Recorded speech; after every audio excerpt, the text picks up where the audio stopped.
This is a story about Frank and his dog stranded. The deck pitched savagely beneath Frank's salt-crusted boots. He clutched the splintered rail with one hand, the other wrapped tight in the scruffs of Buck's sodden fur.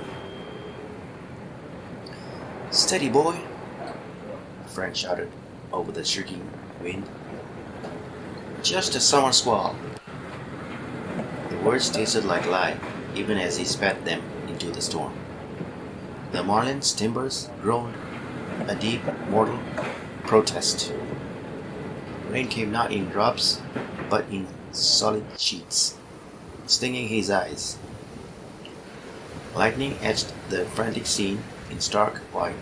The mainmast snapped like a twig. The deck awash in swirling foam. The empty lifeboat davits.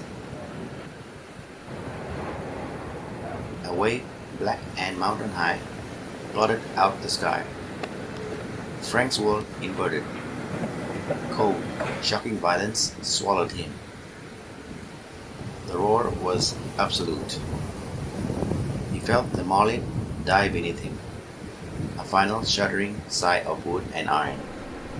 Something solid, the rail, a spar, struck his temple. Darkness, warmer than the sea, pulled him down.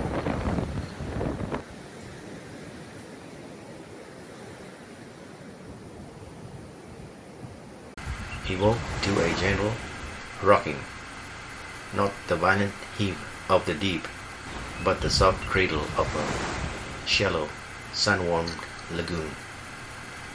Frank coughed, salt water burning his throat and nose. He was sprawled on his back, half in the water, half on damp sand finer than any sugar. The sky above was a pristine, insulting blue. A wet, insistent nudging at his cheek brought him fully around. Buck stood over him, whining low in his throat. The dog's golden coat was plastered dark with sea water, but his tail gave a tentative, hopeful wag. Frank reached up a trembling hand and buried his fingers in the familiar fur. "We made it, Buck," he rasped. "Don't know how, but we made it." He pushed himself up on trembling arms. The beach was a crescent of blinding white, maybe 200 yards end to end, bookended by walls of black volcanic rock, slick with spray. Behind the beach, a dense wall of greenery rose sharply, a tangled symphony of emerald, jade, and moss.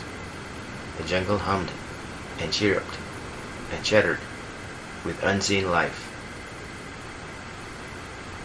Of the Marlin, there was no sign, just the rhythmic sigh of the surf and the cry of distant, wheeling gulls. His first act was practical, born of a sailor's instincts. He stripped off his heavy boots and oilskin, laying them on a smooth, sun-heated rock. He checked his pockets. A folding knife with a bone handle, its blade mercifully free of rust. A single watertight match case, its integrity untested. A slim leather cord he used to tie back his hair. Nothing else. Buck shook himself vigorously, sending a spray of diamond droplets into the air. The dog began snuffling around the tide line, his nose twitching at the unfamiliar scents of dried seaweed and tiny, iridescent crab shells. "All right," Frank said, his voice gaining strength. "First order, fresh water. They explored the rocky end of the beach to the north. A small stream, no wider than his hand, trickled from a cleft in the jungle wall, cutting a shallow channel through the sand before meeting the sea. Frank cupped his hands and drank.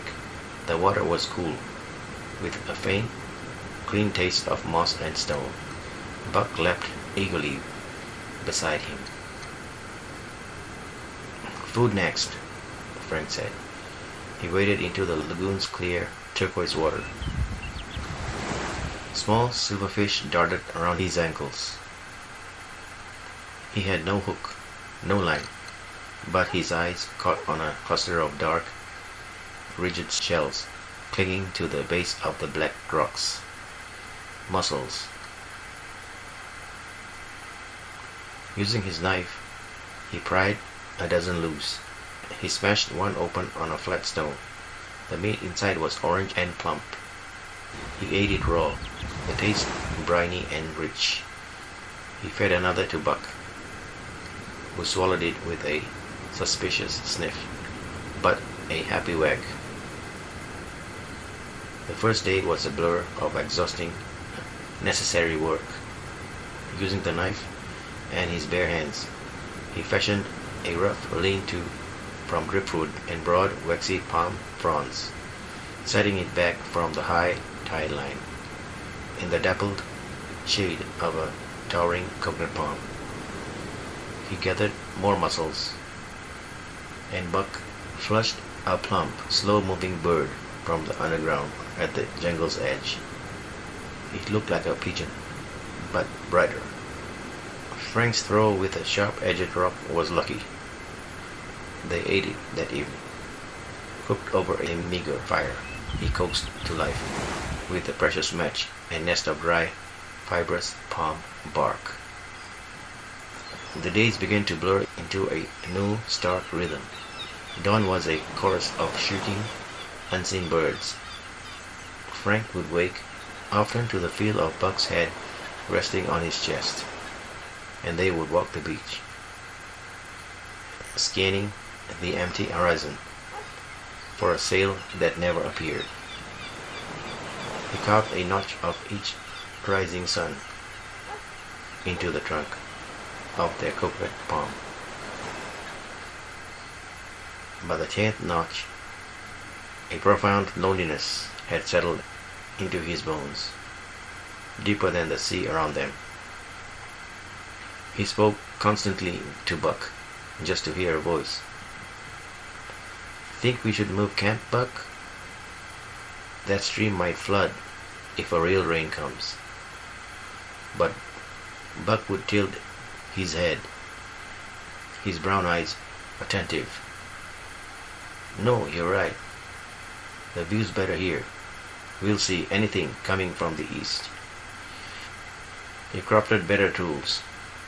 A fishing spear from a straight, strong sapling, its tip hardened in the fire. A crude bowl from a halved coconut shell. He tried weaving fronds into a basket and produced only a sad, leaky tangle. He laughed at his own clumsiness. The sound strange in the quiet air. Their exploration pushed deeper into the jungle. It was a world of filtered green light and constant damp heat. Giant ferns unfurled like prehistoric banners. Thick vines, some as wide as his thigh, draped from the canopy. The air smelled of damp earth, rotting fruit, and sweet unknown flowers. One afternoon, following the chattering of monkeys, they found a clearing. At its center stood a single, colossal tree, unlike any Frank had seen. Its bark was smooth and pale like skin.